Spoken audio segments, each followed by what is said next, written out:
AEW Unrestricted, Aubrey and Will, and much like live TV, sometimes things happen, and we had a guest scheduled today who suddenly can now no longer talk. And lucky for Stacy, we were both still available and free, so now Will and I are going to talk for a little bit, and I'm actually excited. I like these kinds of episodes. Yeah, absolutely. There's a lot going on.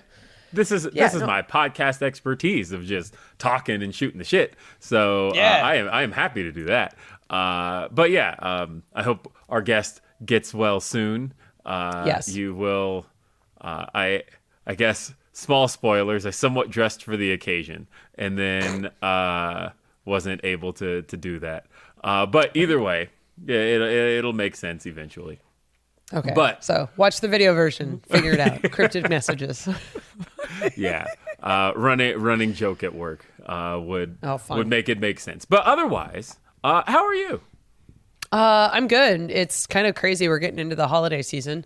It's weird to think that Full Gear used to be our last pay-per-view of the year, and now it's like, oh no, we got a whole nother one.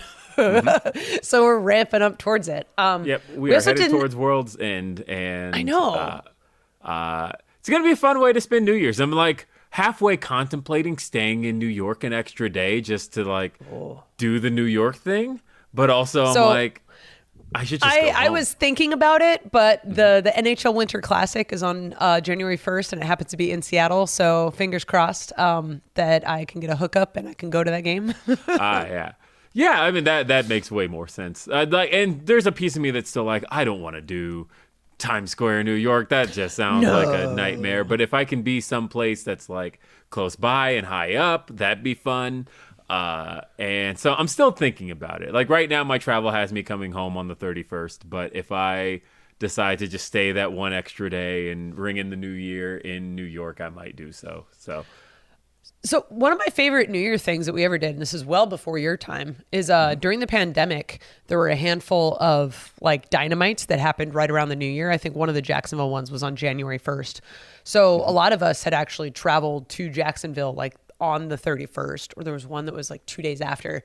But AEW had kind of AEW had set up like a little party for us, and it was cool. And it's in that awesome era. Like I've been talking to talent recently a lot about like the Jacksonville era, and we're all getting nostalgic for it, knowing that we're going back to Jacksonville kind of early January, that it's like, oh yeah, we did all these little things and we felt like, you know, it was this nice, like awesome vibe where like everywhere else, the world was a scary place, but amongst us, it was this awesome, like touchy feely, I love you all type vibe. And it was great. And we all dressed up super nice, and there was a big party, and it was awesome. I liked it a lot. Yeah, I remember seeing pictures of that, and some famous pictures. Yeah, there's some famous pictures. Oh, and like the one that goes around a lot as fans were like pointing out was like seeing Adam Cole in those pictures, and it was like, wait a minute, and then that was always one of those things where it's like, oh my God, Adam Cole's at an AEW party. It's like, yeah, you know who he's dating. Yeah, and it was like people are allowed to have lives outside of work. People, right? Yeah, and that was always fun though. But like fans like trying to pick out like, oh, who's in this picture and who's in this one, and then it's like, don't be stupid. Like we know how this goes. But yeah, I love hearing from people about that time period because it is so interesting, and it is such a it was such a dark time for fans, but AEW was such a relief for people. And so knowing that talent had that same relief, having that same like, hey, this is a time for us to be together and do some cool stuff and have some fun stuff. That's always a cool time to look back on. It's weird to think that like enough time has passed that I am nostalgic about wrestling matches at 2 a.m. in the freezing cold December in Jacksonville. At the time, I'm like, I will never think about this in a positive light. But now I'm like, oh, I kind of miss it. Well, I mean, honestly, and I say this all the time, right? Like wrestling is inherently like a nostalgic thing. People always look back on things better in hindsight. I remember the first time I saw somebody say, man, I miss pandemic era wrestling. I actually got angry at them for a second. And then I realized, no, this is just the nature of wrestling fans. This is how they get. They always want to look back at something rather than appreciating what you have in the moment. And the stuff that happens now, like I can't wait. I give it, I say, what's your prediction? 6 months. 6 months, somebody's going to post the one match Aubrey Edwards ever had, and it's going to be like, man, remember the good old days? Like that, I guarantee you, is one of those that you say that. I hope no one ever posts that. You shake your head at me, but like it's one of those things where, again, fans are just always nostalgic for everything, and so I can always appreciate that. But we're in good times right now. Like genuinely, I'm looking at we're in the middle of the Continental Classic. That's right. A tournament that features a who's who of stars in pro wrestling and stars in AEW. We've already seen upsets. We've already seen draws. We've seen a lot happen at this point, and it's one of those things where anything can happen. And I love the fact that it's giving us matches that we didn't necessarily think we'd see this soon, right? Like I look at the fact that we saw in the first week Jay White and Roosh. Like, that's just kind of a crazy one to throw out in front of us. And I thought they did excellently. When those guys came back to the curtain, I was just high fives all around. I was very happy with that match. And then, when Swerve found out he was facing Jay Lethal, and I looked it up because I'm like, I'm pretty sure you guys have never, like, physically come in contact before this night. And they had not. This was the first time. And they had no prior matches with each other. There was nothing. And so it's cool that we're getting like first time matchups in this thing. And like I said, it features so many talented guys in the ring. And it's delivering a lot of what I think AEW was built on, which is kind of that sports-based presentation of professional wrestling. My favorite side note about that match, the Swerve Jay Lethal, is that Jay Lethal found out that morning he needed to be at work. So props to our travel team for getting that man on a plane so that he could open Dynamite. Like, what a professional. Yeah. Can we tell the story about you in that match? What did I do? It's been so long, I don't even remember anymore. I've had like 20 seconds before you go out there. Oh my God. How do I forget? It's a traumatic event. I've wiped it from my brain. 20 seconds before you go out there. Oh, it was closer to like 90, but like I'm panicking. Okay, so to give some context, there's this crazy thing that happened. Again, the like craziness of live TV, right? Like things just happen. So it is widely known, because wrestling in 2023 there's the curtains peeled back a lot, that referees have audio equipment. We have it for two reasons. One, so we can get production cues and relay them to the wrestlers, but also so we can communicate with medical in the event that there are situations that we need to react to. And it's two systems. It's an IFB, which basically is a receiver, so I have an earpiece, and then there's a two-way radio so that I have a little lapel mic and I can talk to people. And I have it plugged in, like we're doing a couple dark matches, and I'm just making sure that my audio works and all this stuff. And the two systems work together, so you can kind of like just turn it on and then check and make sure everything works without having to like interact with someone. And literally 90 seconds before we go live, I'm like, okay, I'll just do one more check. I flip on my switch and I can't hear myself. And I'm like, what the hell? I'm like turning it on, turning it back off again, doing all the like, computer like stopgap debugging stuff. And I'm like, okay, it's not working. Okay, and I'm going over to like, going over to the audio guys, like shout out to Rob Horn in audio, who is like giving me new earpieces and giving me new cables. And I'm like, okay, let's swap out this. Let's swap out that. He goes, okay, how much more time do you have? I'm like, I don't have any. And I just bolt out there and I'm panicking. I don't hear anything. I get the cue that like Doc can hear me. So one of the systems still works, but I literally have no audio, and I've never been on live TV without the ability to hear at least somebody. So I'm panicking because we have the opening match. We have to hit commercial at a specific time. And I don't want this match to go too long, because then it sets the entire show back. And now everyone else has to like react to this.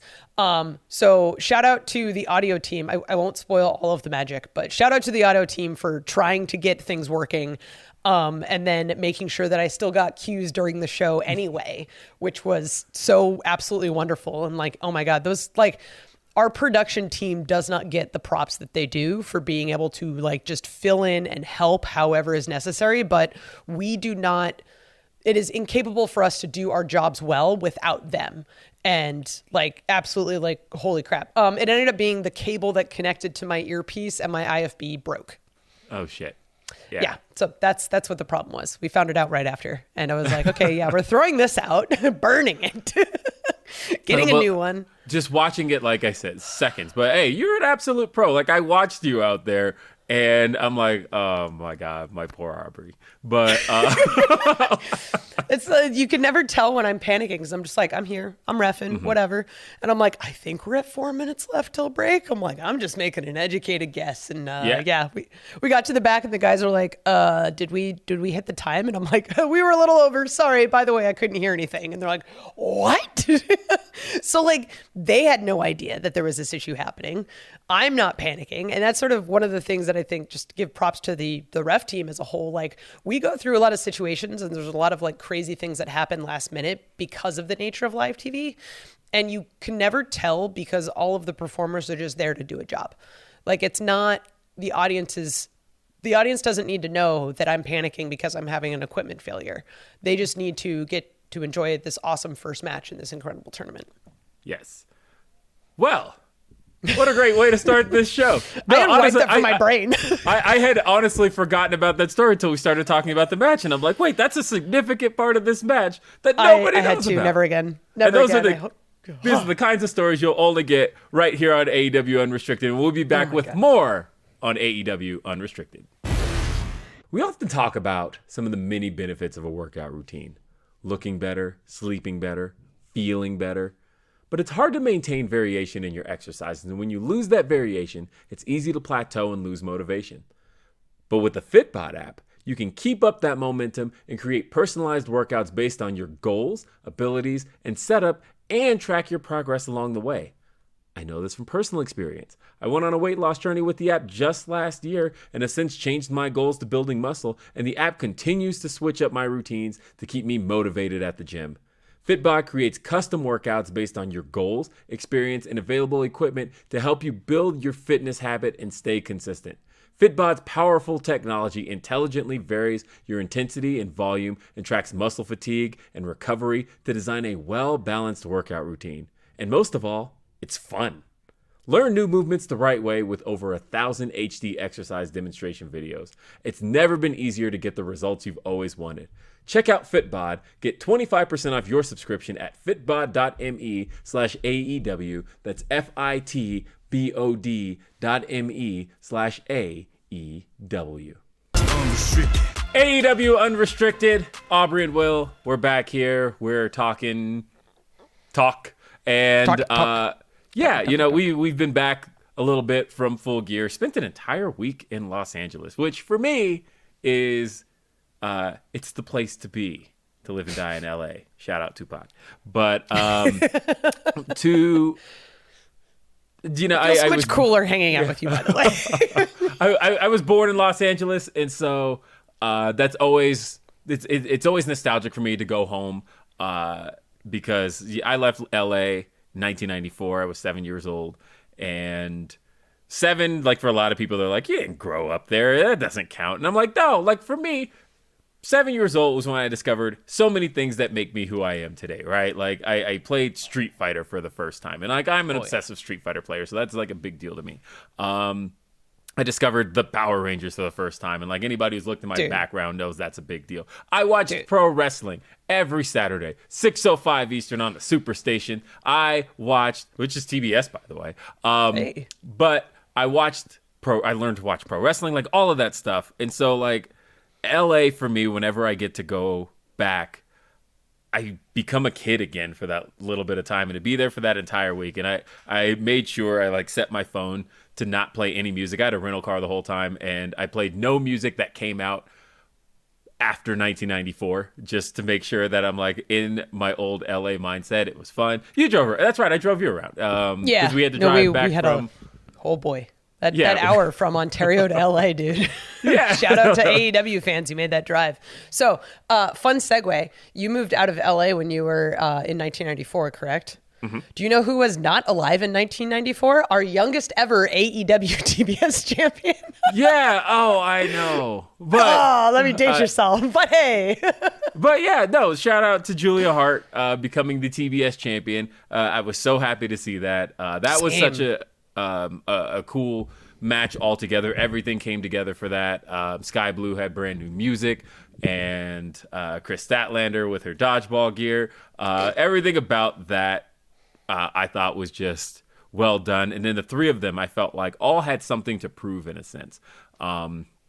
And I love the fact that when you look at the history of that title and you look at the fact that it was Jade Cargill and then it went from Jade to Chris Statlander and it went from Chris Statlander to Julia Hart. And these are all homegrown AEW talents, people who, Chris Statlander, of course, she had a bit of a presence, but for the most part, these were names that were established to the wide audience on AEW television. Correct. And for that belt to really represent that, I think is really cool. And for Julia Hart to be the next step in that and to hold the championship the way she's gotten to, and she's already had successful title defenses, I think that's really cool.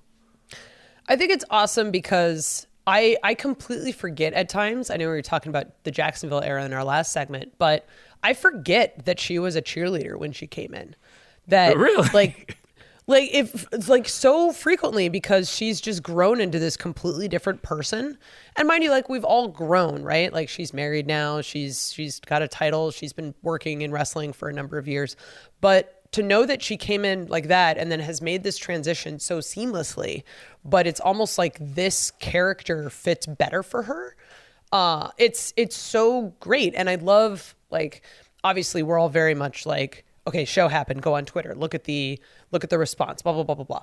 And I always see positive things said about Julia Hart. Absolutely. She's one of those people that I think fans recognize the amount of work she's put in, because there is so much that goes on behind the scenes that people don't know. And I think even though they don't know the specifics of everything she's done, they can see the result of that. And it was one of those things where she won the title, and I don't think anyone was disappointed. Like, I would make that bet. Like, $2, I would make that bet. Because no one in the locker room was disappointed. And then no one online. I didn't see anyone be like, oh, Julia Hart, blah, blah. I was like, no, she's literally like, she's spooky, but she's a sweetheart. We're all very happy for her. I think the thing that I've enjoyed most about Julia Hart since she's been in AEW, and it's only been, 2.5 years, and just thinking about what she's added to every act she's been a part of in a way where she makes it her own, right? Where it's like, I thought the Varsity Blondes were enhanced by adding Julia Hart. It was all of a sudden 100%. Here was that missing piece. This was the piece that they needed, and now they feel like a complete act. And then it was like with the House of Black. House of Black had a lot going for him, but I feel like by adding Julia Hart, when she showed up, what was that, Double or Nothing 2023 as a part of the House of Black officially? Or 2022, sorry. Obviously it wasn't 6 months ago. She's been there a while. But in the match with Death Triangle, when she showed up in that match, and all of a sudden it was like, oh, now this act feels like a family now. It feels like they have all of the pieces that they need. And again, now that she's got the TBS championship, I think now she feels a little more complete. And I think just with her, the sky is the limit. Like, when you really think about the fact that she is as young as she is the youngest AEW champion ever. And there's so much more to go with her. I was really proud of her. I told her that. And she's got so much more to go in her wrestling career. So good. So good. There was a number of incredible matches on that show. And I mean, if we talk about Full Gear, it's kind of hard not to talk about Swerve and Hangman. And just like, I will tell you, by this point, I've probably seen that match like 6 or 7 times now. Really? Yeah, I've watched it a lot. And I'll say that match was insanity. That match was a bloody mess. But that's an understatement. The thing I loved about that match was how much of the violence in that match was meaningful. In that how much, literally everything that they did was a callback to something. Where it was like, oh, here's Hangman stapling his child's art to Swerve's face. Literally, the artwork, the Swerve ripped up artwork when he broke into the house. 3 weeks ago, or 3 weeks prior, right? And then you had Swerve pulling out a cinder block, like the thing that turned Swerve into who we know today, of this evil, maniacal man that has been terrorizing people for the last year, was when he hauled out a cinder block and stomped on Keith Lee's chest. Like, everything here. And then even pulling out the chain. The very thing that Hangman won with when he won his last Texas Death Match with Moxley. Everything here was meaningful. And it's crazy that this was almost like artfully violent. And I like to say that it's not violence for violence sake. Mm-hmm. Like, and I think that's whether or not those are the words that people use in particular for it, but I've said publicly before, I don't really like violence. It's part of the reason that what drew me to wrestling is that it's the theater aspect of it, right? Mm-hmm. But when it's done properly and it's done very well, it's one of those things that as an artist, we can appreciate it. And a fun thing that happened is the match that immediately followed it was Jericho and Kenny versus the Young Bucks. And so we were in Jericho's room calling the match as the TV is on and showing this massive bloody battle, right? And there were multiple moments where we're just calling the match, doing whatever, and we have to stop and watch because it was just, oh, he literally just stapled his own chest. Oh, that's cool. And then go back to calling and then, that barbed wire. And then just go back. And it was stopping art for the sake of art. Like, it was crazy. Yeah. Well, you know, what I loved about it too was that I think it gave both guys a chance to remind the world of who they are. Like for Hangman, that's a little bit easier, right? Because this was his 4th Texas Death Match. He faced Lance Archer, he faced Adam Cole, he faced Jon Moxley, and this was an environment that we're familiar with him in. For Swerve, like, for somebody who's known Swerve a long time, this shouldn't surprise you. This was like stuff that he's, we saw him face AR Fox and Lucha Underground, and those two practically murdered each other. Swerve was CZW champion. Like, if you followed his career, you know that this is the stuff he's capable of. But for a lot of people who've only known him the last couple of years, they didn't necessarily know this side of him. And so this was kind of a chance for people to get to see this side of him. And the thing I loved most about this match is that at the end of the day, it was the most AEW thing I think they could have possibly done. It's one of those matches where by the end of it, like halfway through the match, the crowd is chanting AEW. And fans tend to do that when they're happy with something they saw. But in this particular case, I looked up and I thought, this is every reason to chant AEW, because you're not going to get this anywhere else. This is something that you can only get on an AEW pay-per-view at an AEW show. And the fans were genuinely pleased by it. And like I said, I've seen it multiple times now. It's surprisingly, like, I keep thinking the next person I show it to is going to go, oh, turn it off, but they can't stop watching. And they're like, okay, I feel squeamish about this, but I can't turn it off because I'm like intrigued by where this is going. And by the end of it, they're like, that was really good. That was very good. I thought you could truly feel the hatred between these two. And I thought by the end of it, they put on a show. And I was very, very pleased with how that all came out. My favorite part kind of about the response of the match is we all know Hangman is a star. And he's been AEW champion. He's been with the company since day one. Like, he's an incredible human being. But this match cemented not only Hangman, but also Swerve as these are the future of AEW. Like, these two guys. And I don't think there's any question there because you see what they're capable of. Like, okay, well, what else can they do? Yeah. What else can they do with other people? Like, they're unstoppable now. Yeah, like, honestly, I think that, you know, one of the things I want to see from these two, because it's one of those things where, like, there's almost no sense of forgiveness now.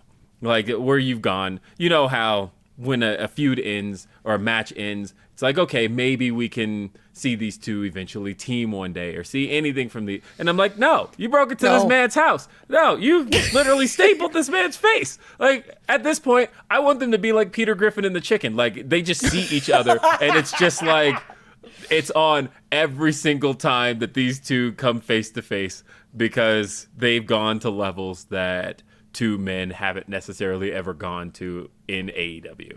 Yeah, oh my God. This match was good. I'm speechless. It was awesome. There's more to talk about. I'm sure we've got so much more to talk about. We're coming up on another whole pay-per-view here on AEW Unrestricted. AEW Unrestricted, it's Aubrey and Will. We're back and we're talking about a little bit of everything. We talked about Full Gear. We talked about the Continental Classic. And we can't talk about any of those things without talking about our upcoming pay-per-view.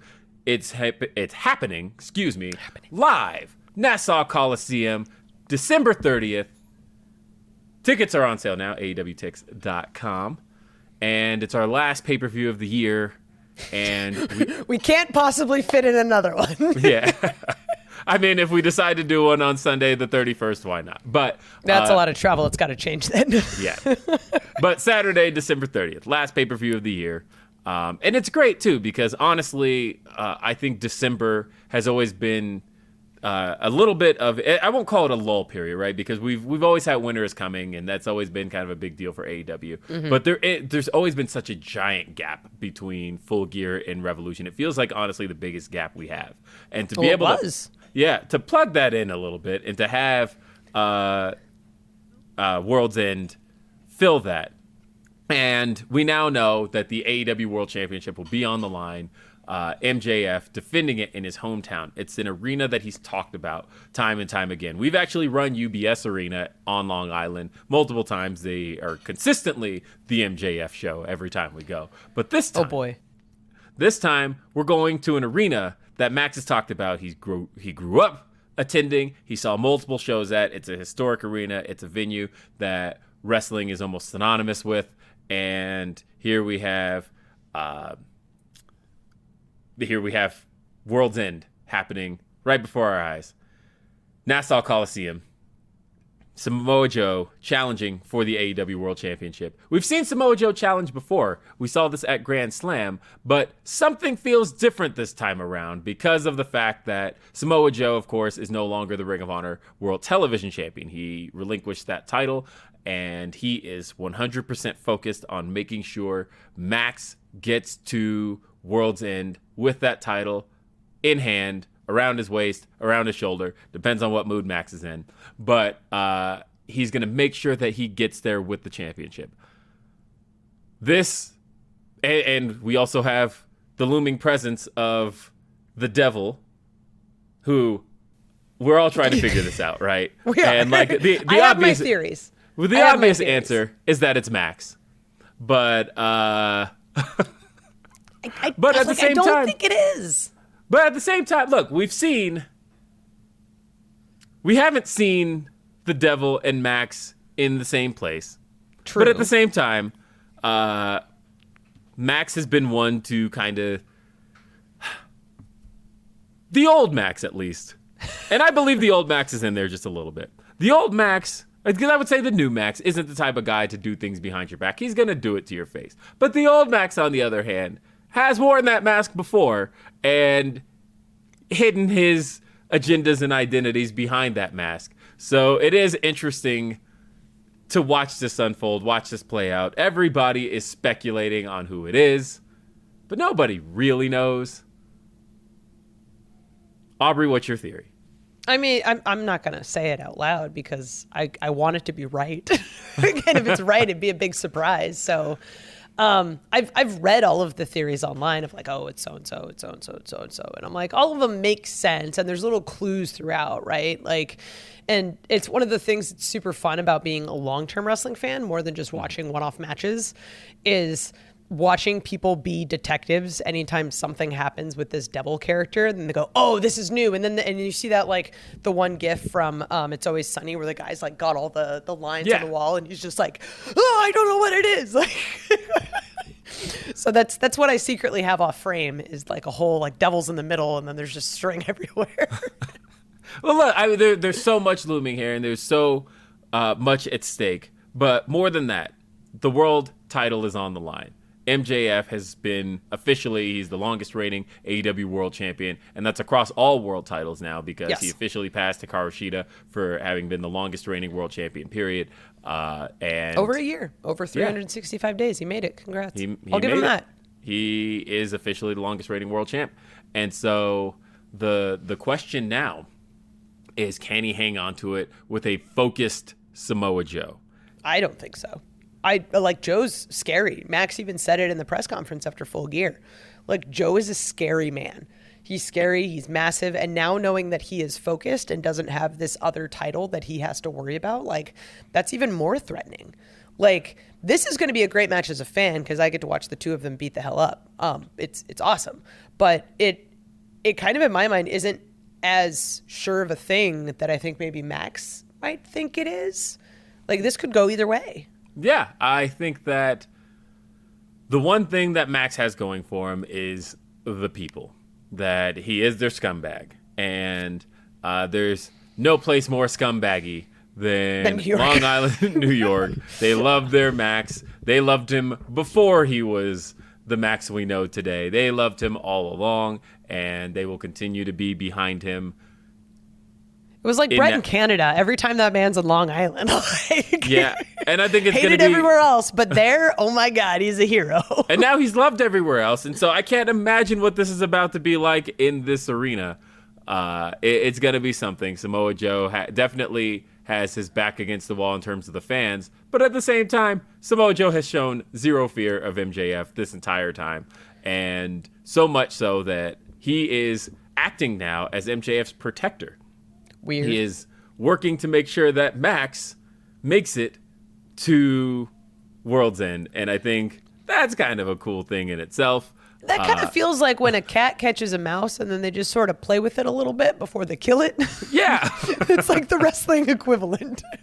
So I think this is fun. I think this is cool, and I'm looking forward to World's End. I'm looking forward to everything else that's going to end up on World's End. We're going to have the finals of the Continental Classic. We're going to know by World's End who is the victor out of the Blue League and who's the victor out of the Gold League, and we should see a dope match then.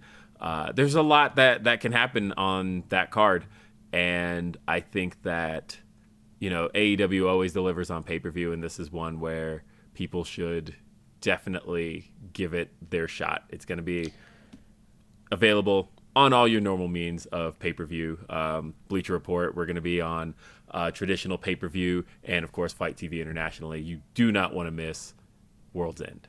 It's going to be good. Like, as to quote Mr. Khan on our last podcast we had with him, like, we've been on an excellent string of pay-per-views, probably the best in company history. And even before that specific string, I feel like AEW does pay-per-views, I don't want to say like differently, but they're just always special. That even though this will now be our 26th pay-per-view, that like 26 still feels as special as number one. Like, there's still so many cool things that people do. People bring their A game. We always have all of these awesome stories either wrapping up or starting or hitting key storytelling moments. Like, they're always engaging. The crowds are always hot regardless of where we are. Like, if you have the opportunity to go to an AEW pay-per-view and you don't, I don't know what you're doing. Like, yeah, I you're always wasting your recommend time. it. And you're going to be seeing some matches that you've never seen at all. You know, I guess to put on my creative hat for a second, there's going to be matches on this card that have never happened before. And fingers crossed. Yeah, and so I think that you should give this pay-per-view a shot. It's going to be exciting. It's going to be a great time. I'm looking forward to it. I'm looking forward to spending my day before New Year's in New York. I'm going straight from Orlando to New York. So are you going home at all in that time period? No, I have Oklahoma City to San Antonio to New York to visit my in-laws, to Orlando, back to New York. Oh, wow. Yeah, so I think the last half of December, I'm just not home. But at least it ends with a pay-per-view. Like, it's one of those exciting things that it kind of keeps building and building and building. Like, I love San Antonio. The crowd there is great. We've never been to Oklahoma City before, and even though they stole my basketball team, I may be excited to be there. Oh, man, this feels like sacrilege. Are you gonna? Yeah. Oh, you should ref in some kind of Sonics stuff. Oh, I'm doing my nails in Sonics colors. Like it was determined well before this date even showed up on the calendar. Like I'm sorry, but like Oklahoma City, I'm sorry, I'm walking in a heel, I'm leaving a heel. Screw you guys, you took our Sonics. I can't wait to see heel Aubrey in Oklahoma City for just your mistake was thinking that I was ever babyface in the first place. Oh, it's going to be good. But yeah, no, there's a lot of fun events to close out the year. Like, we've spent so much time in Orlando. We had an awesome Revolution was in Orlando that one time. We've done so many episodes of Dark. Like, going back to Orlando always feels super great because it's like, oh, right. Yeah, no, we've spent a ton of time here and it's awesome. And these fans are always so welcoming and exciting. And it's always a good time to be an AEW fan. But I think this year's going to round itself out nicely. Yeah. And that's actually going to be an exciting Dynamite, too, because that Dynamite will have the finals of the Blue League and the Gold League. Yeah, so we will see both leagues represented on that show. And that's crazy. Yeah, that's going to be a crazy, great time. So no matter what, don't miss that show. Like, I pretty much, it's day after Christmas. I am flying out to Orlando. I'm going to spend a few days in Orlando, hit Universal Studios, do some fun stuff, and then head straight to New York. So I'm excited. I think it's going to be a good year. It's a great way to end the year. And then looking at 2024, we've already got like a ton of awesome cities we're going to be hitting. Some old, some new. I've never gotten to hit. I've been to Jacksonville as a fan. I have never been to Daly's we're going Place. to Burrito Gallery. Yeah, it's awesome. All right, I'm excited. I've never been to Daly's Place. As a matter of fact, one of my worst stories ever as a fan was took place in Jacksonville because it was I ended up having to sleep in my car. It was very bad.